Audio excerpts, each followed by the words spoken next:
Welcome back to nursing Pathsala. Hello my dear students, কেমন আছো তোমরা? কেমন করছো তোমরা এক্সামের জন্য প্রিপারেশন?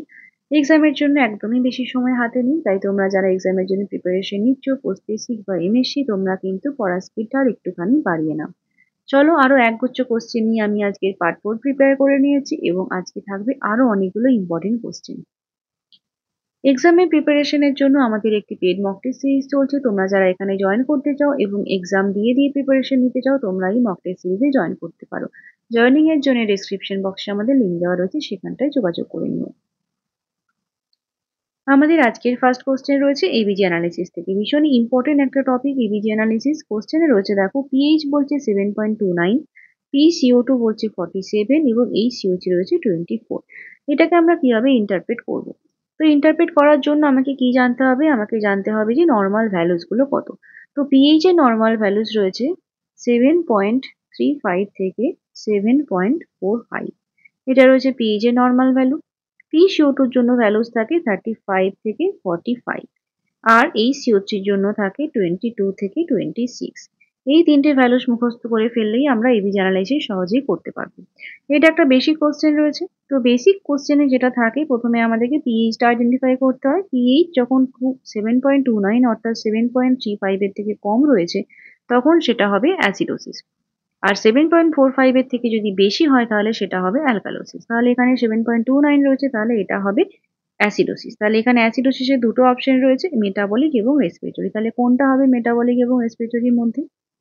সেটা জানার জন্য আমাদের জানতে হবে বাকি দুটো ভ্যালু, PCO2 এর ভ্যালু এবং HCO3 এর ভ্যালু। কার্বন ডাই অক্সাইড যেটা আমাদের রেসপিরেশনের সঙ্গে রিলেটেড, কার্বন ডাই অক্সাইডের ভ্যালু যদি অল্টার হয় তাহলে আমরা বুঝবো সেটা রেসপিরেটরি। আর HCO3 রয়েছে আমাদের মেটাবলিকের সাথে রিলেটেড, তাই HCO3 ভ্যালু অল্টার হলে আমরা বুঝবো সেটা মেটাবলিক। তাহলে এখানে PCO2 এর ভ্যালু বেশি রয়েছে, তাহলে এখানটা অ্যান্সার কি হবে? রেসপিরেটরি অ্যাসিডোসিস হবে অ্যান্সার। বুঝতে পারলে? এরপরে যদি আরো কিছু একটু কমপ্লিকেটেড কেস থাকে তখন কি হবে? সেটার জন্য আমাদের একটা রোমের ফর্মুলা রয়েছে। এই ফর্মুলাতে কি বলা রয়েছে? ROME, অর্থাৎ রেসপিরেটরি অপোজিট মেটাবলিক ইকুয়াল। অর্থাৎ এই যে PCO2 বা এই CO3 এর চেঞ্জ হচ্ছে পিএইচ এর সঙ্গে, সেই যে চেঞ্জের যে অ্যারোটা, সেই অ্যারোটা রেসপিরেটরির ক্ষেত্রে অপোজিট ডিরেকশনে হবে এবং মেটাবলিকের ক্ষেত্রে ইকুয়াল ডিরেকশনে হবে। কিরকম ভাবে হবে? অর্থাৎ যদি রেসপিরেটরি হয় এবং অ্যাসিডোসিস হয়, রেসপিরেটরির ক্ষেত্রে বললাম অপোজিট সাইড হবে। তাহলে দেখো, রেসপিরেটরি যদি অ্যাসিডোসিস হয় তাহলে পিএইচ এর ভ্যালু কম হয় অ্যাসিডোসিসের ক্ষেত্রে, আর PCO2 এর ভ্যালু সেখানটা কিন্তু ইনক্রিজ করবে। আর অ্যালকালোসিসের ক্ষেত্রে পিএইচ এর ভ্যালুটা বেড়ে যায়, তাহলে PCO2 এর ভ্যালুটা কিন্তু অপোজিট হয়ে যাবে। তাহলে রেসপিরেটরির ক্ষেত্রে অপোজিট ডিরেকশনে সবসময় ভ্যালুস গুলো চেঞ্জেস হবে, আর HCO3 সেখানটায় নর্মাল থাকবে। আর যদি মেটাবলিক হয়, মেটাবলিকের ক্ষেত্রে ইকুয়াল বলেছি এবং মেটাবলিকের ক্ষেত্রে বাইকার্বনেট বলেছি HCO3 এর ভ্যালু। তাহলে এখানে দেখো, মেটাবলিক অ্যাসিডোসিস মানে পিএইচ এর ভ্যালুটা কম হচ্ছে এবং সেক্ষেত্রে HCO3 এর ভ্যালুটাও আমরা দেখবো কম থাকবে। এবং মেটাবলিক অ্যালকালোসিসের ক্ষেত্রেও, অ্যালকালোসিস মানে পিএইচ এর ভ্যালু 7.45 এর বেশি এবং HCO3 এর ভ্যালুটাও 26 এর থেকে বেশি হবে। ঠিক আছে? তাহলে ROM এর ফর্মুলাটা মনে রাখবে এবং মনে রাখবে প্রত্যেকটা নর্মাল ভ্যালুস। তাহলে এইভাবে তোমরা এবিজি অ্যানালাইসিস খুব ইজিলি করতে পারো। এরপরেও এবিজি অ্যানালাইসিস থেকে আরো অনেক টাইপের কোশ্চেন হয়, তার জন্য আমার চ্যানেলে একটা সেপারেট এবিজি অ্যানালাইসিসের উপরে ভিডিও রয়েছে, তোমরা সেটা দেখে নিতে পারো। নেক্সট কোশ্চেন চলো দেখে নিই কি রয়েছে। A mother brings her 8-year-old child to the clinic with the complaints of severe headache, vomiting and fever. তাহলে হেডেক, ভমিটিং এবং ফিভার নিয়ে একটা 8 বছরের বাচ্চাকে মা হেলথ চেক আপের জন্য নিয়ে এসছে, ক্লিনিকে নিয়ে এসছে। যখন ফিজিক্যাল এক্সামিনেশন করা হচ্ছিল for the signs of meningitis, মেনিনজাইটিসের সাইনের ফিজিক্যাল এক্সামিনেশন হচ্ছিল, যেখানে চাইল্ডের মধ্যে কি সাইন আমরা দেখতে পাচ্ছি? Inability of the child to extend the legs fully when lying supine. তাহলে যখন সোজা হয়ে শুয়ে রয়েছে তখন বাচ্চা পাটাকে পুরোপুরি এক্সটেন্ড করতে পারছে না। এটাকে আমরা কি সাইন বলবো? পজিটিভ হোমান সাইন বলা হয়েছে, পজিটিভ ব্রুজিনস্কি সাইন বলা হয়েছে, পজিটিভ কার্নিং সাইন এবং পজিটিভ কুলেন সাইন। তাহলে চারটে সাইন আমাদেরকে এখানে বলা হয়েছে। আমরা জানি যে মেনিনজাইটিসের জন্য আমরা দুটো সাইন মেনলি চেক করি। কি কি চেক করি? একটা থাকে কার্নিং সাইন এবং একটা থাকে ব্রুজিনস্কি সাইন। এই দুটো সাইন রয়েছে মেনিনজাইটিসের জন্য। তাহলে এই দুটো সাইনে কি কি হয় সেটা আমরা আগে দেখে নিই চলো। কার্নিং সাইনের জন্য আমরা কি চেক করি? কার্নিং সাইনের জন্য প্রথমত আমরা বেবিকে বা অ্যাডাল্ট যেই হোক পার্সনকে আমরা প্রথমে সুপাইন বা ফ্ল্যাট পজিশনে শুইয়ে দিচ্ছি। এরপরে কি করা হয়, ফ্ল্যাট পজিশনে শোয়ানোর পরে এই যে হিপ এবং নি এখানে 90 ডিগ্রি ফ্লেকশন থাকে, অর্থাৎ পাটা এরকম ভাবে ভাঁজ করা থাকে। ঠিক আছে, তাহলে পাটা এরকম ভাবে ভাঁজ করা রয়েছে এবং বেবি বা পেশেন্ট কি রয়েছে না সুপাইন পজিশনে শুয়ে রয়েছে। এরপরে যদি আমরা এই নিটাকে অর্থাৎ এই যে 90 ডিগ্রি ফ্লেকশন হয়ে রয়েছে এটাকে যদি আমরা আস্তে আস্তে এক্সটেন্ড করতে থাকি এবং এটা যদি বিয়ন্ড 135 ডিগ্রি চলে যায়, অর্থাৎ এই এক্সটেনশনটা অনেকটা বেশি যদি হয়ে যায়, তাহলে কি হয় এই যে এক্সটেনশনের সময় তাহলে এই কাফ মাসেল যে রয়েছে এখানটায় পেন বা রেজিস্ট্যান্স ফিল হয়। ঠিক আছে, তাহলে বেবিকে আমি যে শুইয়েছি, পেশেন্টকে আমি যে শুইয়েছি, ফ্ল্যাট পজিশনে শুইয়েছি, হাঁটুটা এবং মানে হিপ এবং নি ফ্লেক্স হয়ে রয়েছে, হাঁটু ভাঁজ করা রয়েছে এবং হাঁটুটাকে যদি আমি সোজা করতে যাই তাহলে সেখানে কাফ মাসেলে কি হবে, পেন ফিল হবে বা একটা রেজিস্ট্যান্স ফিল হবে, হাঁটুটাকে এক্সটেন্ড করা যাবে না 135 ডিগ্রি। এটাকে আমরা কার্নিং সাইন বলছি। ব্রুজিনস্কি সাইনের ক্ষেত্রে আমরা কি দেখতে পাই, ব্রুজিনস্কি সাইনের ক্ষেত্রে পেশেন্টকে যখন আমরা সোজা হয়ে শোয়াচ্ছি এবং যখন এক্সামিনার এই পেশেন্টের যখন নেকটাকে ফ্লেক্স করছে, নেক যখন ফ্লেক্স হচ্ছে তখন এই হিপ বা এই তোমার নি অটোমেটিক্যালি কি হচ্ছে, ফ্লেক্স হয়ে যাচ্ছে। তাহলে কার্নিং সাইনের ক্ষেত্রে নিটা ফ্লেক্সই থাকছে, সেটাকে সোজা করার সময় পেন ফিল হচ্ছে। আর ব্রুজিনস্কি সাইনের ক্ষেত্রে পেশেন্ট সোজা হয়ে শুয়ে রয়েছে, আমি যখন মাথা ভাঁজ করছি তখন অটোমেটিক্যালি হিপ এবং নিটা ফ্লেক্স হয়ে যাচ্ছে। তাহলে এটা হচ্ছে ব্রুজিনস্কি সাইন। তাহলে আমাদের কোশ্চেন এখানে জানতে চেয়েছিল যে যখন ফুললি এক্সটেন্ড করা যাচ্ছে না নিটাকে, লেগটাকে ফুললি এক্সটেন্ড করা যাচ্ছে না, অর্থাৎ ওই যে বললাম 135 ডিগ্রি বা তার বেশি আমরা এক্সটেন্ড করতে পারি না, তো সেটাকে তাহলে আমরা কি সাইন বলবো, সেটাকে আমরা পজিটিভ কার্নিং সাইন বলবো। তাহলে বাকি দুটো সাইন রয়েছে এখানে, হোমান সাইন আর কুলেন সাইন, এই দুটো সাইনও আমরা একটু জেনে নিই। এখানে ছবি দেখো, এটা হচ্ছে হোমান সাইনের ছবি। হোমান সাইন, হোমান সাইন আমরা কখন দেখি, হোমান সাইন আমরা দেখি ডিভিটি বা ডিপ ভেন থ্রম্বোসিসের জন্য। ডিভিটি বা ডিপ ভেন থ্রম্বোসিস। এখানে কি হয় দেখো, এখানে পেশেন্টের পা দুটো এমনি নর্মালি শোয়ানো রয়েছে বা সুপাইন পজিশনে রয়েছে পেশেন্ট, এবং এই যে পায়ের পাতাটা রয়েছে এটা যদি আমরা ডরসিফ্লেকশন করি, অর্থাৎ এই পায়ের পাতাটাকে নিচের দিক থেকে প্রেস করব এইভাবে, এরকম ভাবে যদি আমরা ফ্লেক্স করি তাহলে এই যে কাফ মাসেল রয়েছে এই জায়গাতে পেশেন্ট ভীষণ রকমের পেন বা ডিসকমফোর্ট ফিল করবে। এটা হচ্ছে ডিপ ভেন থ্রম্বোসিসের সাইন, যেটাকে আমরা হোমান সাইন বলি। যখন পজিটিভ থাকবে তখন এই পায়ের পাতা ডরসিফ্লেকশন হলে পেশেন্ট এই কাফ মাসেলে পেইন ফিল করবে। ক্লিয়ার? আর এটা হচ্ছে Kulen sign. Kulen sign, Kulen sign আমরা কোথায় দেখি, কুলেন সাইন আমরা দেখতে পাই প্যানক্রিয়াটাইটিসের ক্ষেত্রে। এখানে আমরা আম্বিলিকাসের আশেপাশে একটা ব্রুইজিং দেখতে পাই, যেই ব্রুইজিংটা ইয়েলো, ব্লু বা পার্পেল কালারের হতে পারে, মেনলি পার্পেল বা ব্লু কালারের আমরা দেখতে পাই। তো এই ব্রুইজিংটা কি সাজেস্ট করে, এটা অ্যাকিউট প্যানক্রিয়াটাইটিস হতে পারে বা এটা রেট্রোপেরিটোনিয়াল হেমারেজ হতে পারে, অর্থাৎ যখন পেরিটোনিয়ামের মধ্যে ব্লিডিং হচ্ছে তখন এই রকমের কুলেন সাইন দেখা যায়। তাহলে কোথায় দেখতে পেলাম আমরা, অ্যাকিউট প্যানক্রিয়াটাইটিস, এখান থেকেও কোশ্চেন আসে।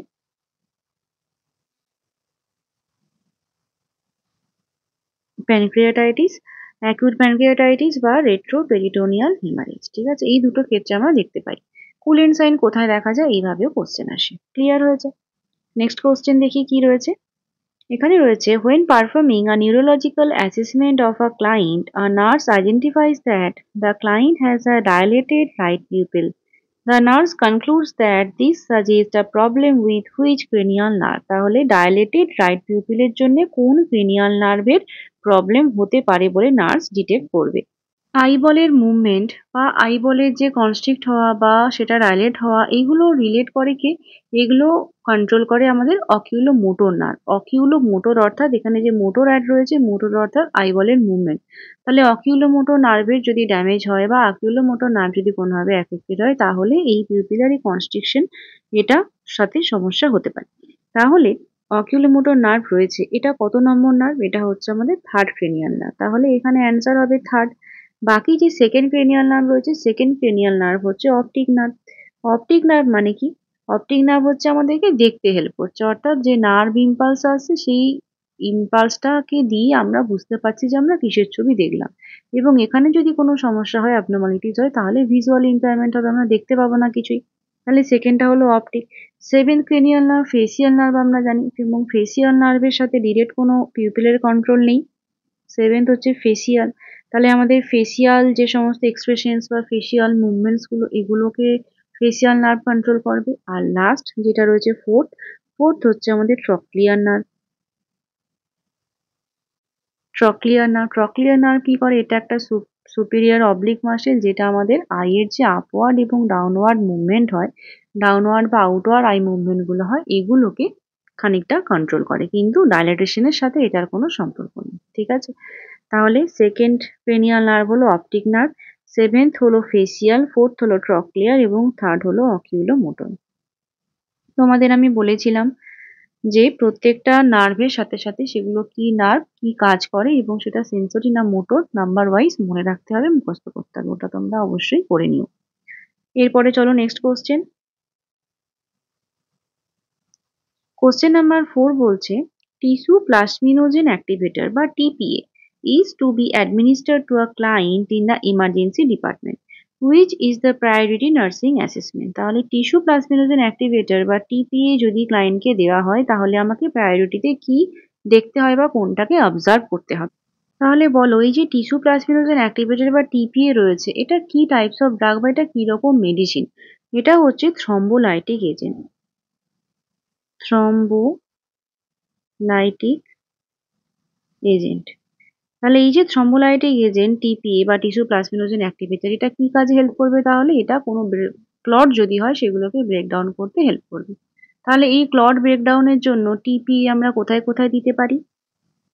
এটা আমরা মায়োকার্ডিয়াল ইনফ্রাকশনের ক্ষেত্রে দিতে পারি, এমআই। এটা আমরা পালমোনারি এম্বোলিজমের জন্য দিতে পারি, পালমোনারি এম্বোলিজম, অর্থাৎ যেখানে একটা ব্লাড ক্লট হয়ে রয়েছে এবং সেই ক্লটটার জন্য আমার কোনো একটা সিস্টেম অ্যাফেক্টেড হচ্ছে, তখন সেই ক্লটটাকে ব্রেক করার জন্য আমরা টিপিএ দিয়ে থাকি। তাহলে যেটা আমি ব্লাডের ক্লট ভাঙার জন্য দিচ্ছি, সেটা কি করছে? আমার প্লেটলেট গুলোকে অ্যাগ্রিগেশন হয়েছে যেগুলো, সেগুলোকে ব্রেকডাউন করছে, বা প্লেটলেট গুলোকে আবার ক্লটিং হতে দেবে না। তাহলে ব্লাডটা অ্যান্টিপ্লেটলেট হিসেবে অনেকটা কাজ করছে, এবং এই যে ব্লাডের ক্লট গুলোকে ব্রেকডাউন করে দেওয়া, এর ফলে এর সাইড এফেক্ট হিসেবে কি হতে পারে? এটা ব্লিডিং এর টেন্ডেন্সিটাকে বাড়িয়ে দেবে। তার ফলে কি হয়, যখনই আমরা টিপিএ দিই, তখন আমাদেরকে পেশেন্টকে দেখতে হয় যে আগে থেকে তার কোনো ব্লিডিং এর টেন্ডেন্সি বা এমন কোনো কিছু রয়েছে কিনা যার জন্য তার ব্লিডিং হচ্ছে বা হতে পারে, বা দেওয়ার সময় কোনো ব্লিডিং হলো কিনা, বা আফটার অ্যাডমিনিস্ট্রেশনে কোনো ব্লিডিং হচ্ছে কিনা। তাহলে টিপিএ যদি আমি দিই, তাহলে আমার ফার্স্ট প্রায়োরিটি থাকবে যে কোনো সাইন্স অফ ব্লিডিং আছে কিনা সেই জিনিসটা দেখা। ঠিক আছে, বাকি এপিক্যাল পালস বা ইলেকট্রোলাইট লেভেল, টিস্যু কম্প্যাটিবিলিটি, এগুলোর সঙ্গে টিপিএ এর কোনো সম্পর্ক ডিরেক্টলি কিছু নেই। ঠিক আছে, তাহলে টিপিএ মনে রেখো, এটা একটা থ্রম্বোলাইটিক এজেন্ট, আমরা থ্রম্বাসকে ব্রেকডাউন করার জন্য বা ক্লটগুলোকে ভাঙার জন্য আমরা অ্যাপ্লাই করছি। Clear? Next question, a neurotic disorder in which an individual adopts a new identity with complete loss of memory about earlier life। তাহলে একটা নিউরোটিক ডিসঅর্ডার যেখানে ইন্ডিভিজুয়াল কি করছে, তার আর্লিয়ার লাইফের সমস্ত মেমোরি লস হয়ে যাচ্ছে এবং একটা নতুন আইডেন্টিটি নিয়ে সে বেরোচ্ছে। তাহলে সেটাকে কি বলবো? ডিসোসিয়েটিভ ফিউজ বলবো, ডিসোসিয়েটিভ অ্যামনেসিয়া বলবো, ডিসোসিয়েটিভ আইডেন্টিটি ডিসঅর্ডার বলবো, নাকি হিস্টেরিক্যাল ফিটস বলবো? তাহলে বলো কি বলবো আমরা? হিস্টেরিক্যাল ফিটস মানে কি বোঝায়? হিস্টেরিক্যাল ফিটস মানে যেটা হিস্টেরিয়া হয়, বা একটা পেশেন্ট একটা হিস্টেরিক ফিট কনভালশন টাইপের হচ্ছে, যেটা অ্যাকচুয়ালি পেশেন্ট অ্যাটেনশন সিকিং এর জন্য করছে, বা এটা এখানে লস অফ কনসাসনেস যায় না, মানে কনসাসনেস লস হয় না, এবং রিকভারি খুব তাড়াতাড়ি হয়ে যায়, এবং পেশেন্টের স্টুল ইউরিন এগুলো পাস করে দেওয়া এগুলোও হয় না, কোনো রকমের কোনো অ্যামনেসিয়া থাকে না। তাহলে হিস্টেরিক্যাল ফিট জাস্ট একটা অ্যাটেনশন সিকিং বিহেভিয়ার বা এটা নিউরোটিক ডিসঅর্ডার, যেখানে পেশেন্ট দেখাতে চাইছে যে সে অসুস্থ হয়েছে বা এরকম কিছু। ঠিক আছে, তাহলে এই অপশনটা হলো না। Dissociative identity disorder, identity disorder বলতে কি বোঝায়? যে একটাই পার্সন তার সাইমultaneously বিভিন্ন রকমের আইডেন্টিটি কাজ করে, মানে এই একটা আইডেন্টিটি, তারপরের মুহূর্তে আবার অন্য রকমের আইডেন্টিটি, তারপরে আবার অন্য রকম, এরকম ভাবে বিভিন্ন আইডেন্টিটি কাজ করে, এবং একটা আইডেন্টিটির সঙ্গে আরেকটা আইডেন্টিটির কোনো মিল নেই, এবং একের সঙ্গে অন্যটার কোনো সম্পর্কও নেই। ঠিক আছে, তাহলে আইডেন্টিটি ডিসঅর্ডারে অনেকগুলো আইডেন্টিটি একটা পার্সনের মধ্যে থাকে। ডিসোসিয়েটিভ অ্যামনেসিয়া কি? অ্যামনেসিয়া মানে হচ্ছে যে ভুলে যাওয়া। ডিসোসিয়েশন মানে হচ্ছে নিজের থেকে আলাদা একটা আইডেন্টিটি তৈরি করা। আর অ্যামনেশিয়া মানে হচ্ছে ভুলে যাওয়া। তো ডিসোসিয়েটিভ অ্যামনেশিয়ার ক্ষেত্রে পার্সন তার আগের কিছু মেমোরি সেগুলো তার চলে যায়। আর ডিসোসিয়েটিভ ফিউজের ক্ষেত্রে কি হয়, ডিসোসিয়েটিভ ফিউজ মানে বলা যেতে পারে যে ফিউজ উড়ে গেলে কি হয়, পুরোপুরি ব্ল্যাক আউট হয়ে যায়। সেরকমই ডিসোসিয়েটিভ ফিউজের ক্ষেত্রে আর্লিয়ার লাইফের সমস্ত কিছু পার্সন ভুলে যায় এবং নতুন আইডেন্টিটির খোঁজে পার্সন বাড়ি থেকে বেরিয়ে যাচ্ছে এবং ওয়ার্ক প্লেস থেকে বেরিয়ে যাচ্ছে। মেনলি তোমরা ডেফিনেশন দেখবে যে walk away from work place, এবং সেটা কিসের জন্য, একটা নতুন আইডেন্টিটির খোঁজে যেখানে প্রিভিয়াস আইডেন্টিটি সম্পর্কে তার কোনো ধারণাই নেই, তার কিছু মনেও নেই। ঠিক আছে, তাহলে এখানটায় অ্যান্সার কি হবে, ডিসোসিয়েটিভ ফিউজ হবে। A psychiatric illness in which the patient has multiple doubts regarding counting money or locking the door the person is suffering from। তাহলে একটা সাইকিয়াট্রিক ইলনেস যেখানে পার্সন কি করছে, বারবার তার টাকা কাউন্ট করছে বা ডোর লক হয়েছে কিনা সেটাকে চেক করছে। এখানে পেশেন্টটা কি নিয়ে সাফার করছে? তাহলে অপশন রয়েছে প্রথমে ফোবিয়া। ফোবিয়া মানে আমরা কি জানি, ফোবিয়া মানে হচ্ছে একটা ইরেশনাল ফিয়ার। কোনো একটা কিছু সম্পর্কে যখন ইরেশনাল ফিয়ার থাকবে, অর্থাৎ কোনো কারণ নেই, তাহলে সেটাকে আমরা ফোবিয়া বলি। ইরেশনাল ফিয়ারকে ফোবিয়া বলছি। ওসিডি কখন বলি? ওসিডি মানে হচ্ছে যে অবসেসিভ কম্পালসিভ ডিসঅর্ডার, অর্থাৎ একটা অবসেশনাল থট আসবে, একটা চিন্তা আমার মধ্যে আসবে এবং সেই চিন্তার জন্য আমি একটা অ্যাক্ট করব যেটাকে আমরা কম্পালসিভ অ্যাক্ট বলি। ঠিক আছে, তাহলে অবসেশনাল থটস এর মধ্যে এখানে রয়েছে মাল্টিপল ডাউটস, যেটা কিসের জন্য, মানি কাউন্ট করা নিয়ে, যে আমি ঠিকমতো কাউন্ট করলাম তো, না কোনো ভুল হয়ে গেল না তো, বা লকিং দ্য ডোর, যে আমি দরজাটা কি বন্ধ করেছি নাকি করিনি। এই যে থটটা তার মধ্যে আসছে, তার জন্য সে কি করবে, বারবার গিয়ে চেক করবে, অর্থাৎ কাউন্টিং মানি আবার সে কাউন্ট করে দেখবে যে আমি ঠিক গুনলাম কিনা, বা আবার একবার গিয়ে দেখবে যে দরজাটা আমি সত্যি সত্যি লক করেছি কিনা, গ্যাসের ওভেনটা আমি বন্ধ করেছি কিনা। এরকম ভাবে এক্সাম্পল গুলো থাকে, এটা হচ্ছে ওসিডি। তাহলে এখানে অ্যান্সার কি হবে, অ্যান্সার হবে ওসিডি। অ্যাংজাইটি কি, অ্যাংজাইটিও হচ্ছে একটা টাইপ অফ ফিয়ার। এটা ইরেশনাল ফিয়ার ফোবিয়ার ক্ষেত্রে বলছি, আর অ্যাংজাইটির ক্ষেত্রে শুধুমাত্র ভয় লাগছে, কোনো কিছু নিয়ে আমি একটা চিন্তা করছি তার জন্য ভয় লাগছে। আর হিস্টেরিয়া, হিস্টেরিয়া আমি অলরেডি বললাম। A memory disturbance in which a familiar object is treated as an unfamiliar object, অর্থাৎ যেটা ফ্যামিলিয়ার অবজেক্ট, যেটা আমি চিনি বা জানি, সেই জিনিসটাকে আমার কি মনে হচ্ছে, আনফ্যামিলিয়ার মনে হচ্ছে। তাহলে এটাকে আমরা কি বলবো, জামাইস বুক, কনফাবুলেশন, হাইপার অ্যামনেশিয়া এবং ডেজাভু। জামাইসবু অ্যান্সার হবে, কারণ জামাইসবু মানে যখন ফ্যামিলিয়ার অবজেক্টটাকে আমাদের অচেনা মনে হয় সেটা। আর ঠিক তার অপোজিট হচ্ছে ডেজাভু, যেখানে আনফ্যামিলিয়ার অবজেক্টটাকে নতুন মনে হচ্ছে, অর্থাৎ কোনো একটা নতুন জিনিস সেটাকে তোমার মনে হচ্ছে যে না, এটা তো আমার আগেও হয়েছে বা এটা আমি আগে থেকেই জানি। ঠিক আছে, এটা ডেজাভু। কনফাবুলেশন বলতে কি বোঝায়, এখানে বলছে যে কোনো একটা পার্সন হয়তো তোমাকে একটা গল্প বলছে, এবার গল্প বলতে বলতে কোনো কোনো পার্ট হয়তো তার মনে নেই বা সে ভুলে গেছে, তো সেই জায়গাতে সে কি করছে, কিছু এক্সট্রা, মানে গাঁজাখড়ি গল্প বলে না, সেরকম ভাবে কিছু কিছু এক্সট্রা এক্সট্রা জুড়ে দিচ্ছে। কিন্তু নর্মাল পার্সন কি করে, ইচ্ছে করে জোরে, যে আমি একটু বাড়াচ্ছি, ভালো করছি বা একটু রসালো করছি জিনিসটাকে, তার জন্য বাড়াই। কিন্তু মেন্টালের যে পেশেন্ট গুলো থাকে তাদের ক্ষেত্রে এটা আনইনটেনশনাল হয়, অর্থাৎ unintentional production of false memories. কিছু মেমোরি সে অ্যাড করছে যেটা সে ইন্টেনশনালি করছে না, অনিচ্ছা সত্ত্বেও তার হয়ে যাচ্ছে, এবং তার সেটার কারণ হচ্ছে তার ব্রেনে কিছু ড্যামেজ রয়েছে, ডিমেনশিয়া হতে পারে। হ্যাঁ, তো সেই কারণে সে কিছু মেমোরি সেখানটা অ্যাড করছে, যার ফলে গল্পটা হয়তো পুরোপুরি বাস্তব হলো না বা কিছু তার মধ্যে গল্প অ্যাড হয়ে গেল, কিন্তু সেটা সবসময় আনইনটেনশনাল। ঠিক আছে, unintentional, intentional memory gapping, memory gapping, যেটাকে সে কিছু ফলস ইনফরমেশন দিয়ে ফিল আপ করছে, সেটাকে কনফাবুলেশন বলছি।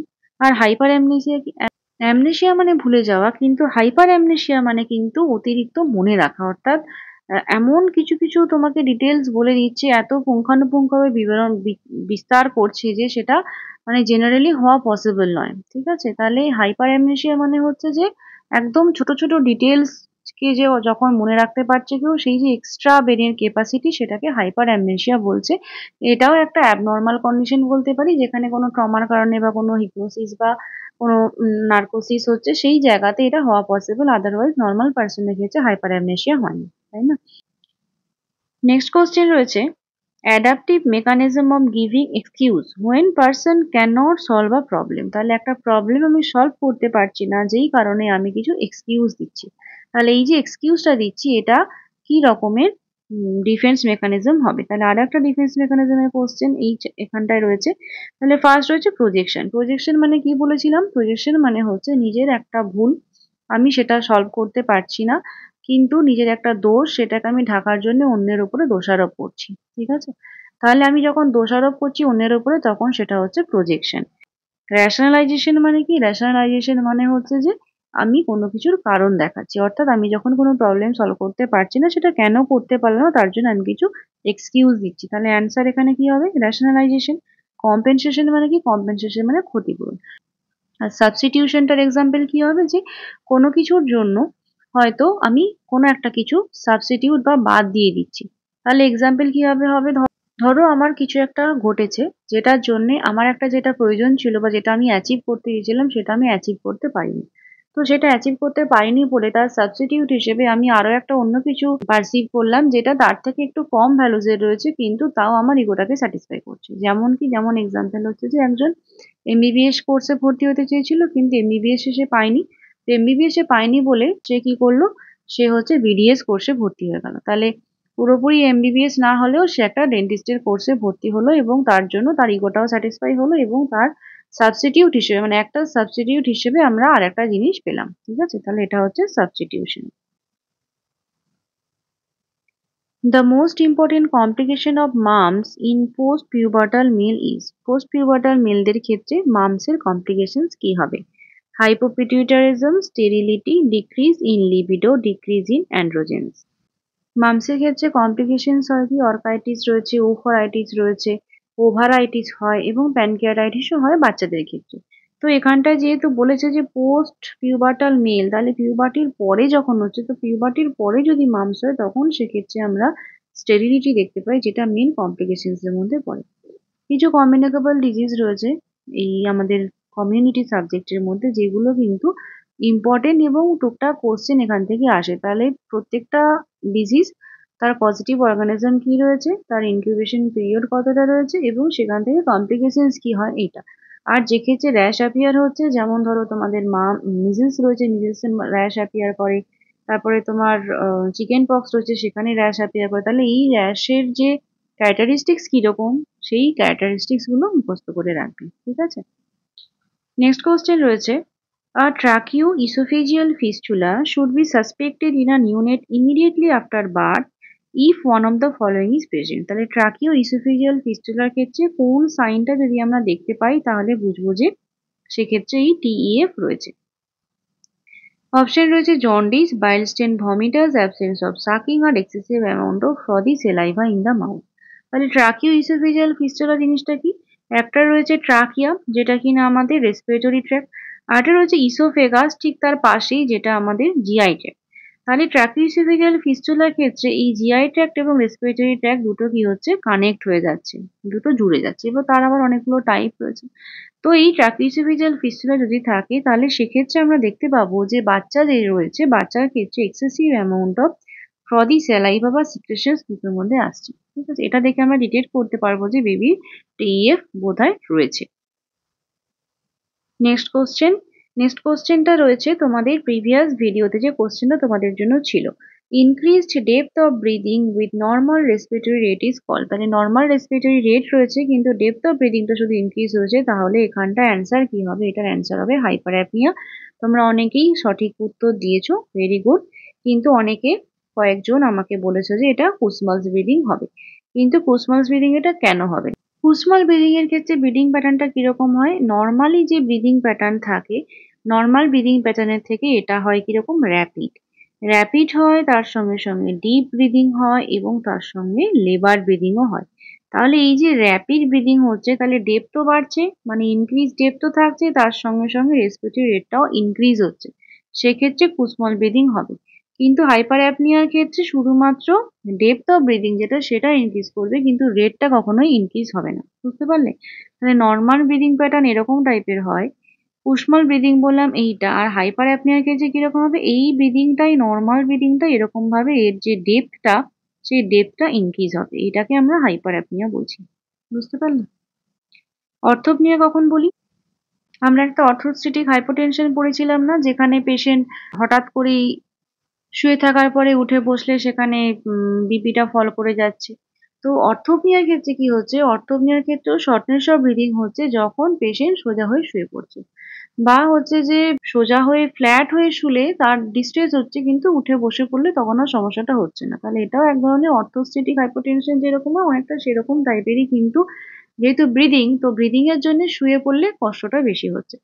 তো সেই কারণে এইরকম পার্সনকে, অর্থোপনিয়ার পেশেন্টকে আমরা কি করি, বসিয়ে বা ওই প্রপড আপ পজিশন দিয়ে পেশেন্টকে ঘুম পাড়াতে হয়। বেশ, তাহলে এটা হচ্ছে অর্থোপনিয়া। আর ব্র্যাডিপনিয়া কি, ব্র্যাডিপনিয়া মানে যখন রেসপিরেটরি রেটটা কম হয়ে যাচ্ছে তখন সেটাকে ব্র্যাডিপনিয়া বলা হয়। লেস দেন 12 থাকলে তখন আমরা ব্র্যাডিপনিয়া বলি। আবার ট্যাকিপনিয়াও রয়েছে যেখানে রেসপিরেটরি রেটটা বেশি থাকে। ঠিক আছে, এটা আর আজকে তোমাদের জন্য কোশ্চেন রয়েছে, artificial active immunity is produced by. Already immunity আমি আগের দিনের ক্লাসে খুব ভালো করে বুঝিয়েছিলাম। তাহলে এই যে চারটে অপশন রয়েছে, ভ্যাকসিনেশন, ইমিউনোগ্লোবিউলিনস, হিউম্যান অ্যান্ড অ্যানিমেল সেরা এবং নান অফ দিস, এই চারটের মধ্যে মানে এই তিনটে অপশনের মধ্যে আর্টিফিশিয়াল অ্যাক্টিভ ইমিউনিটি কোনটা হবে?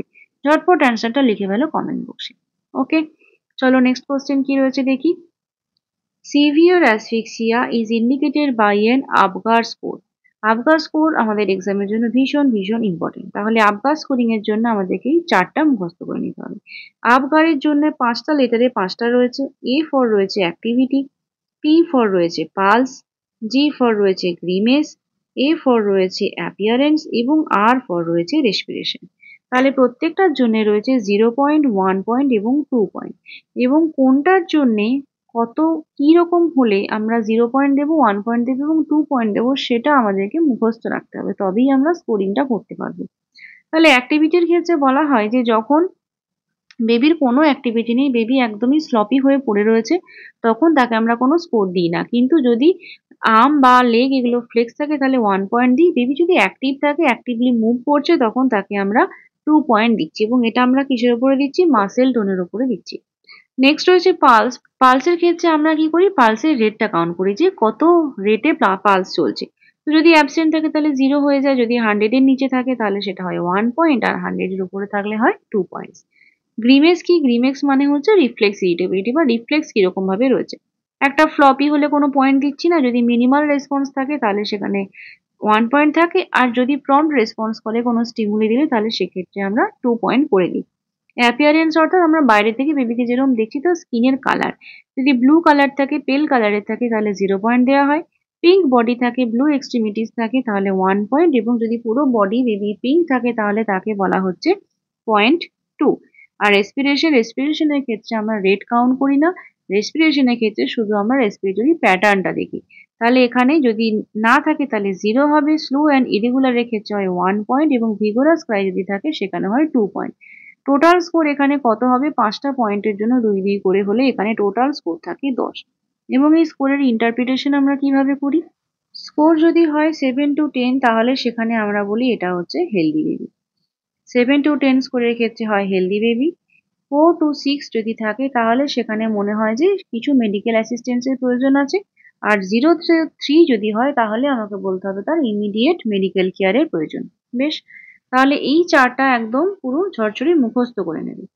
আর এখানে যে কোশ্চেন ছিল সিভিয়ার অ্যাসফিক্সিয়া, তাহলে সিভিয়ার অ্যাসফিক্সিয়া হলে স্কোর কত হবে বুঝতে পারছো? 0 to 3 হবে তো নাকি? তাহলে অ্যান্সার 0 to 3। নেক্সট কোশ্চেন রয়েছে, a patient gets an infection from an indwelling catheter, what it is an example of. তাহলে একটা ক্যাথেটার থেকে একটা পেশেন্ট ইনফেকশন পেয়েছে, তাহলে এটা কিরকম ইনফেকশন?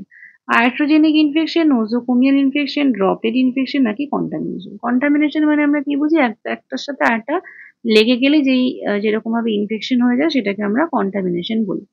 আচ্ছা, ড্রপলেট ইনফেকশন কখন বলি? যখন এয়ারস এর মাধ্যমে বা এয়ার এর পার্টিকেলস এর মাধ্যমে কোনো ইনফেকশনটা ছড়ায় তখন সেটাকে ড্রপলেট ইনফেকশন বলি।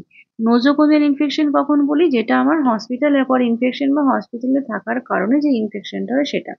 আর যদি ক্যাথেটার থেকে ইনফেকশন হয় তাহলে আমি নন স্টেরাইল টেকনিকে করেছি, অর্থাৎ হসপিটাল প্রসিডিউরের কারণে যদি কোনো ইনফেকশন হয় তখন সেটাকে আমরা আয়াট্রোজেনিক ইনফেকশন বলি। তাহলে এখানে অ্যান্সার কি হবে? এখানে অ্যান্সার হবে আয়াট্রোজেনিক ইনফেকশন। বুঝতে পারলে? কারণ এখানে ক্যাথেটারের জন্য আমরা প্রসিডিওর করেছি, তার জন্য ইনফেকশনটা হয়েছে। বেশ, নেক্সট কোশ্চেন রয়েছে, Which is the most common occupational hazard of computer workers? Computer ওয়ার্কার্সের জন্য মোস্ট কমন অকুপেশনাল হ্যাজার্ড কি রয়েছে? ক্যান্সার, ক্যাটারাক্ট, লাং ডিজিজ আর কার্পাল টানেল সিনড্রোম। কম্পিউটার ওয়ার্কারদের জন্য মোস্ট কমন অকুপেশনাল হ্যাজার্ড হচ্ছে কার্পাল টানেল সিনড্রোম। মনে রাখবে এটা। এখানে দেখো একটা ছবি দিয়েছি আমি। এখানে কি হচ্ছে, এই যে ইয়েলো কালারের নার্ভটা দেখতে পাচ্ছ, এটা হচ্ছে মিডিয়াল নার্ভ। মিডিয়াল নার্ভ কি করে, আমাদের ফিঙ্গার গুলোতে কি করে, একটা সাপ্লাই দেয়। এবারে যখনই কম্পিউটার ওয়ার্কার মানে তার হাতে মাউস থাকে, মাউস যখন অপারেট করে তখন এই জায়গাটায় প্রেসার ক্রিয়েট হয়, এই জায়গাটার উপরে চাপ পড়ে। তো এই চাপ পড়ার কারণে কি হয়, মিডিয়াল নার্ভের কম্প্রেশন হয়, যেই কারণে কি হয়, এই যে সামনের দিকে যে 3টে বা 4টে আঙুল সেখানটা একটু পার্পল কালার হয়ে যায় বা নামনেস ফিল হয়। এটাকেই আমরা কার্পেল টানেল সিনড্রোম বলি এবং এটা মেনলি কম্পিউটার ওয়ার্কারদের ক্ষেত্রেই দেখা যায়। বুঝতে পারলে? তাহলে কার্পাল টানেল সিনড্রোম এখানে অ্যান্সার হবে, যেটা most common hazard of computer workers. Next question রয়েছে, the final step in the purification of water on a large scale. Large স্কেলে ওয়াটার পিউরিফিকেশন কমিউনিটি থেকে কোশ্চেন। তো লার্জ স্কেলে আমরা যখন ওয়াটার পিউরিফাই করি তখন তার জন্য ফাইনাল স্টেপ কি থাকে? লার্জ স্কেলে ওয়াটার পিউরিফিকেশনের জন্য ফার্স্ট স্টেজ যেটা থাকে সেটা হয় স্টোরেজ। অর্থাৎ প্রথমে আমরা সোর্স থেকে ওয়াটারটাকে নিয়ে এসে একটা জায়গায় স্টোর করি এবং স্টোর করার ফলে কি হয়, যে ওই ওয়াটারের মধ্যে যে সমস্ত পার্টিকেলস রয়েছে, বড় বড় বা ইম্পিউরিটিস গুলো রয়েছে, সেগুলো কি হয়, আস্তে আস্তে থিতিয়ে পড়ে এবং তার ফলে ওয়াটারের উপরের দিকটা ক্লিয়ার হয়ে যায় অনেকটা, এবং তারপরে যে ওপরের ক্লিয়ার ওয়াটারটা হয়ে যায় সেটাকে আমরা কি করি, সেটাকে আমরা ফিল্ট্রেশন করি। তাহলে এটা হচ্ছে আমার সেকেন্ড স্টেজ। তারপরে ফিল্ট্রেশন করা হয়। ফিল্ট্রেশনের জন্য স্যান্ড ফিল্টার রয়েছে, স্যান্ড বেড রয়েছে, বিভিন্ন রকম ভাবে সেটা ফিল্টার করা হয় এবং ফিল্টার করা হয়ে যাওয়ার পরে যখন আমরা পিউরিফাইড ওয়াটারটা পেয়ে গেলাম, তারপরে সেটাকে কি করা হয়, তারপরে সেটাকে ডিসইনফেকশন করা হয়। তাহলে এটা হচ্ছে নাম্বার 3। ডিসইনফেকশন করে দেওয়া হয়। কিসের মাধ্যমে করা হয়? ডিসইনফেকশনের জন্য আমরা ইউজ করতে পারি বিভিন্ন ক্লোরিন রয়েছে, ক্লোরিনের মাধ্যমে ডিসইনফেকশন হয়, যেটা সব থেকে বেশি ইউজ করা হয়। ক্লোরিনেশন বলা হয়। ক্লোরিনেশন প্রসেসটাকে আমরা ডিসইনফেকশনের জন্য ইউজ করে থাকি। ঠিক আছে? তাহলে এখানে যে কোশ্চেন ছিল এটার অ্যান্সার কি হবে? অ্যান্সার হবে ডিসইনফেকশন। লাস্ট স্টেজে আমরা ডিসইনফেকশন করছি ক্লোরিন দিয়ে। এরপর বলা হয়েছে, the watery fluid of a cell in which many organelles are found including the nucleus is known as. তাহলে সেল থেকে কোশ্চেন। আমাদের অ্যানাটমি ফিজিওলজির প্রথম চ্যাপ্টার রয়েছে সেল। তো সেল থেকে আমাকে বলছে যে একটা ওয়াটারি ফ্লুইড যেটা সেলের মধ্যে থাকে, যার মধ্যে বিভিন্ন অর্গানেলস থাকে এবং নিউক্লিয়াসও থাকে, সেটাকে আমরা কি বলবো? সাইটোপ্লাজম, নিউক্লিওপ্লাজম, সাইটোসল নাকি ক্রোমোপ্লাস্ট? একটা সেলের ছবি দিয়েছি দেখো, সাইটোসল এবং সাইটোপ্লাজম, এই দুটোর মধ্যে ডিফারেন্স কি বা এটা কি রয়েছে? তো এটা পুরোটা একটা সেলের ছবি, যেখানে গ্রিন কালারের একটা বর্ডার রয়েছে, যেটাকে সেল ওয়াল বলতে পারি বা সেল মেমব্রেন বলতে পারি। তো সেল মেমব্রেনের মধ্যে যে ক্লিয়ার ওয়াটারি ফ্লুইড থাকে সেটাকে আমরা কি বলছি? সাইটোসল। তাহলে একটা fluid present in the cell membrane, cell মেমব্রেনের মধ্যে যে ফ্লুইডটা প্রেজেন্ট থাকে সেটাকে আমরা কি বলছি? সাইটোসল বলছি। সাইটোপ্লাজম তাহলে কাকে বলছি? এটা একটা cell component present inside the cell membrane. তাহলে সেল মেমব্রেনের মধ্যে যে কম্পোনেন্ট প্রেজেন্ট থাকে সেটাকে সাইটোপ্লাজম বলা হয়। অর্থাৎ এটাকে যদি আমি সহজ ভাষায় বলতে চাই, তাহলে সাইটোসল হচ্ছে একটা ওয়াটারি কম্পোনেন্ট, মানে জল জল টাইপের জিনিস। আর সাইটোপ্লাজম যেটা, সাইটোপ্লাজম হচ্ছে একটা জেল লাইক মেটেরিয়াল। ঠিক আছে? তাহলে এই জেল লাইক মেটেরিয়ালের মধ্যে কি থাকছে? বিভিন্ন অর্গানেলিস গুলো থাকছে, যেমন তোমার নিউক্লিয়াস রয়েছে, এন্ডোপ্লাজমিক রেটিকিউলিয়াম রয়েছে, রাইবোজোম রয়েছে, গলগি বডিজ, মাইটোকন্ড্রিয়া, এরা সমস্ত এক একটা অর্গানেল এবং এই সমস্ত অর্গানেল গুলো এই জেলের মধ্যে থাকে। বেশ। আর যেটা সাইটোসল, সেটা হচ্ছে যে এই অর্গানেলিস গুলো যেগুলো রয়েছে সেগুলোর মধ্যে প্লাস এই সাইটোপ্লাজম, এসবের মধ্যেও একটা ওয়াটারি যে ফ্লুইড কন্টেন্ট থাকে সেটাকে সাইটোসল বলা হচ্ছে। বাকি যে অপশন ছিল এখানটায় ক্রোমোপ্লাস্ট। ক্রোমোপ্লাস্ট কি? ক্রোমোপ্লাস্ট হচ্ছে যে পিগমেন্ট বা কালার, যেখানে আমরা যেমন প্ল্যান্টের বিভিন্ন কালার হয়, ফুলের আলাদা রকম কালার হয়, তোমার পাতার কালার হয়। তাহলে এই যে পিগমেন্ট গুলো, এগুলো হচ্ছে যে ক্রোমোপ্লাস্ট, যেগুলো একটা সেলকে কালার প্রদান করে। আর নিউক্লিওপ্লাজম হচ্ছে নিউক্লিয়াসের মধ্যে যে ফ্লুইড থাকে সেটাকে নিউক্লিওপ্লাজম বলে। অ্যান্সার তাহলে এখানে কি হবে? অ্যান্সার হবে সাইটোসল, কারণ এখানে ওয়াটারি ফ্লুইড বলা হয়েছে। যদি জেল লাইক ফ্লুইড হতো তাহলে সেটা সাইটোপ্লাজম হতো। বুঝতে পারলে? তাহলে অ্যান্সার হলো সাইটোসল। নেক্সট কোশ্চেন রয়েছে কি? নেক্সট কোশ্চেন রয়েছে, fetal parts can be palpated first time. কখন আমরা ফার্স্ট টাইম ফিটাল পার্টসকে প্যালপেট করতে পারি? ফার্স্ট, সেকেন্ড, থার্ড নাকি জাস্ট আফটার কনসেপশন? কোন জায়গাতে আমরা ফিটাল পার্টকে প্যালপেট করতে পারবো।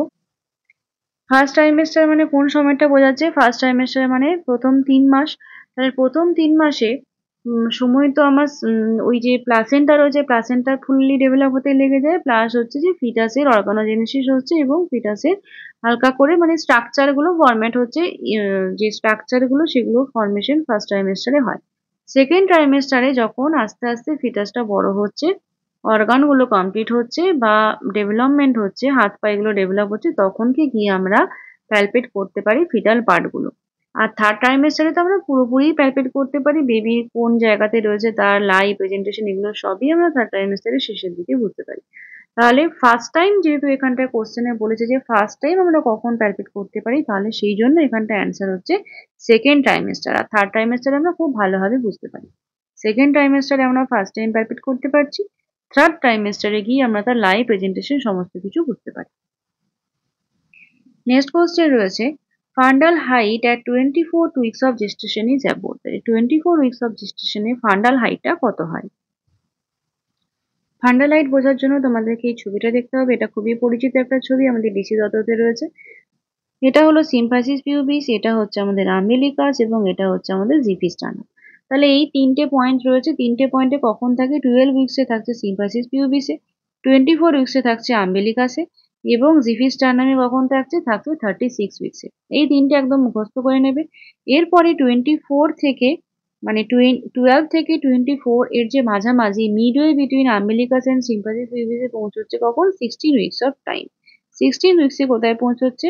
আম্বিলিকাস এবং সিম্পাসিস পিউবিসের মাঝামাঝি। আচ্ছা, এই যে 24 উইকসে বললাম আম্বিলিকাস আর 36 উইকসে বললাম আমি জিফিস টার্নাম, এই দুটোর মাঝামাঝি যে জায়গাটা সেটাতে পৌঁছতে সময় লাগছে 32 উইকস। বেশ। আর যখন 40 উইকস হচ্ছে তখন কি হচ্ছে? আবার নেমে চলে আসছে এই জিফয়েড প্রসেস থেকে নিচে। ঠিক আছে, তাহলে জিফয়েড প্রসেস থেকে নিচে নেমে চলে আসছে আবার 40 উইকসে। তাহলে 40 উইকস হলে যেহেতু হেডটা এনগেজ হয়ে যায়, সেই কারণে আবার উপর থেকে জিফিস টার্নাম থেকে ওটা নিচের দিকে ডিসেন্ট হয়ে যায়। ঠিক আছে, তাহলে এটা হলো। তাহলে আমাদের 24 উইকসে জেস্টেশনাল এজে ফান্ডাল কোথায় পৌঁছবে? এটা পৌঁছবে at the level of umbilicus. Option B, at the level of umbilicus এ গিয়ে 24 উইকসে ফান্ডাল হাইটটা পৌঁছবে। বোঝা গেল? আচ্ছা, midway between umbilicus and symphysis pubis এখানে তাহলে কখন পৌঁছচ্ছে? এখানে পৌঁছতে সময় লাগছে 16 উইকস। umbilicus এবং symphysis pubis এ পৌঁছতে লাগছে 16 weeks. at the level of ensiform cartilage, ensiform cartilage টা কখন পৌঁছবে? এটাকেই আমরা জিফয়েড প্রসেস বলি বা জিফিস টার্নাম বলি। তাহলে এখানে পৌঁছতে কত সময় লেগেছিল বলেছিলাম? 36 উইকস। বেশ। আর এটা কি বলেছে? Junction of the lower third and upper 2/3 of the distance between ensiform cartilage and umbilicus. এখানে যে জায়গাটা মেনশন করেছে এখানে পৌঁছতে সময় লাগে 28 উইকস। ঠিক আছে, তাহলে এই হলো আমাদের gestational age wise fundal height. এখান থেকে এক্সামে কোশ্চেন আসে, এটা তোমরা ভালো করে মনে রেখো। নেক্সট কোশ্চেন কি রয়েছে দেখি।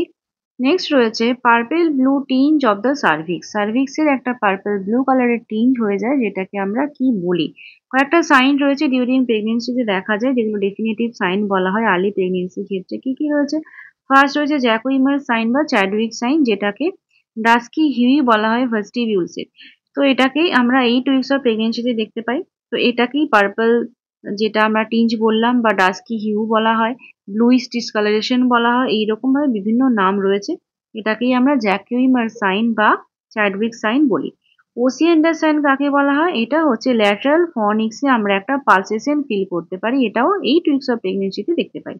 গুডেল সাইন কাকে বলা হয়? গুডেল সাইন মানে হচ্ছে সফটেনিং অফ দ্য সার্ভিক্স, সার্ভিক্সটা ভীষণ রকম সফট হচ্ছে, এটা 6 উইকস অফ প্রেগনেন্সিতে দেখতে পাই। হেগার সাইন কাকে বলা হয়? যদি বাইম্যানুয়াল এক্সামিনেশন করা হয় এবং দুটো ফিঙ্গার অ্যান্টেরিয়ার ফর্নিক্সে আর অন্য একটা হাতকে আমরা ইউটেরাসের ওপরে রাখছি, তাহলে কি হয়? অ্যাবডোমিনাল এবং ভেজাইনাল ফিঙ্গার্স একে অন্যকে আঘাত করে বা একে অন্যের অপোজ করে, একটা অন্যের সাথে টাচ করে। এটাকেই আমরা কি বলি? হেগার সাইন বলি। এটা 6 to 10 উইকস অফ প্রেগনেন্সিতে আমরা দেখতে পাই। আর পামার সাইন কি? পামার সাইন হচ্ছে যে regular and rhythmic uterine contraction. Palmer sign মানে হচ্ছে কন্ট্রাকশন, যেটা বাইম্যানুয়াল এক্সামিনেশনে আমরা ফিল করতে পারি। এটাও 6 to 8 উইকস অফ প্রেগনেন্সিতে আমরা দেখতে পাই। তাহলে এখানটা অ্যান্সারটা কি হবে? অ্যান্সার তাহলে এখানে চ্যাডউইক সাইন হবে বা জ্যাকুইমার সাইন হবে, purple blue টিঞ্জ। Braxton Higgs sign বা ব্র্যাক্সটন হিক্স কন্ট্রাকশন বলতে কি বোঝায়? এটা হচ্ছে একটা রিদমিক কন্ট্রাকশন যেটা সম্পূর্ণভাবে পেনলেস হয়, এটাকে ফলস লেবার পেনও বলা হয়, এবং এখানে মাইল্ড কন্ট্রাকশন হচ্ছে ইউটেরাসে, যেটাকে ব্র্যাক্সটন হিক্স কন্ট্রাকশন বলা হয়। আমরা যে এর আগের কোশ্চেনে ফান্ডাল হাইটের মেজারমেন্ট করলাম এই ছবিটার মাধ্যমে, যে জেস্টেশনাল এজ এবং তার সঙ্গে ফান্ডাল হাইটের মেজারমেন্ট করে আমরা বুঝতে পারছি যে কতটা জেস্টেশনাল এজ হয়েছে। এই প্রসেসটাকেই বলা হয় ম্যাকডোনাল্ড সাইন। ঠিক আছে, নেক্সট কোশ্চেন রয়েছে কি, which of the following types of crisis is seen in the developmental period of an adolescence? তাহলে অ্যাডোলেসেন্সদের জন্য অ্যাডোলেসেন্সের যে ডেভেলপমেন্ট পিরিয়ড সেটাকে কি টাইপ অফ ক্রাইসিস বলা হয়? ম্যাচুরেশনাল, সিচুয়েশনাল, সোশ্যাল নাকি এক্সটার্নাল? তিনটে টাইপ অফ ক্রাইসিস আমরা দেখেছি মেন্টাল হেলথ সাবজেক্টে রয়েছে, ম্যাচুরেশনাল ক্রাইসিস, সিচুয়েশনাল ক্রাইসিস এবং সোশ্যাল ক্রাইসিস। সোশ্যাল ক্রাইসিস কোনগুলো? যেগুলো সোশ্যাল প্রবলেম, যেমন ধরো হলো বা কোথাও কোনো আর্থকোয়েক বা কিছু হচ্ছে, যেগুলো এনভায়রনমেন্টাল এর মধ্যেও আমরা ফেলতে পারি, তো এগুলোকে সোশ্যালের মধ্যে ফেলছি। সিচুয়েশনাল কোনগুলোকে বলছি? সিচুয়েশন মানে কোনো পার্টিকুলার সিচুয়েশন যখন কোনো অ্যারাইজ করছে, ধরো কারো ডেথ হয়ে গেল, কোথাও কোনো রোড ট্রাফিক অ্যাক্সিডেন্ট হয়ে গেল, কোনো অ্যাজল্ট হলো, এগুলো সমস্ত হচ্ছে সিচুয়েশন এক একটা অ্যারাইজ করছে, তো এগুলো সমস্ত সিচুয়েশনাল ক্রাইসিসের মধ্যে পড়ে। আর একটা বলছে যে development period of adolescence. Development period মানে ন্যাচারাল লাইফ ইভেন্ট, যখন ডেভেলপমেন্ট হচ্ছে, কোনো তোমার প্রমোশন হচ্ছে, কোথাও তোমার ম্যারেজ হচ্ছে, তাহলে এগুলো হচ্ছে যে এক একটা ডেভেলপমেন্ট। এরকম ডেভেলপমেন্টাল ক্রাইসিস মানে ডেভেলপমেন্টাল পিরিয়ডে যে সমস্ত ক্রাইসিস গুলো হয় সেগুলোকে আমরা কি বলি? ডেভেলপমেন্টাল ক্রাইসিস বা ম্যাচুরেশনাল ক্রাইসিস, অর্থাৎ আস্তে আস্তে ম্যাচুরিটি আসছে। ঠিক আছে, তাহলে এগুলো ম্যাচুরেশনাল ক্রাইসিস। সিচুয়েশনাল ক্রাইসিস বুঝতে পারলে কোনো সিচুয়েশন অ্যারাইজ করলে যেগুলো হয় সেগুলো। আর সোশ্যাল ক্রাইসিস মানে হচ্ছে সোসাইটিতে যখন কোনো সমস্যা, কোথাও অ্যাক্সিডেন্ট হয়ে গেল, কোথাও আর্থকোয়েক হয়ে গেল, কোথাও ওয়্যার হচ্ছে, ফায়ার লেগে গেল, ফ্লাড হয়ে গেল, এগুলো সমস্ত সোশ্যালের মধ্যে পড়বে। এক্সটার্নাল বলে কিছু হয় না, তাহলে এখানে অ্যান্সারটা কি হবে? ডেভেলপমেন্টাল পিরিয়ডের জন্য এটা হবে ম্যাচুরেশনাল ক্রাইসিস।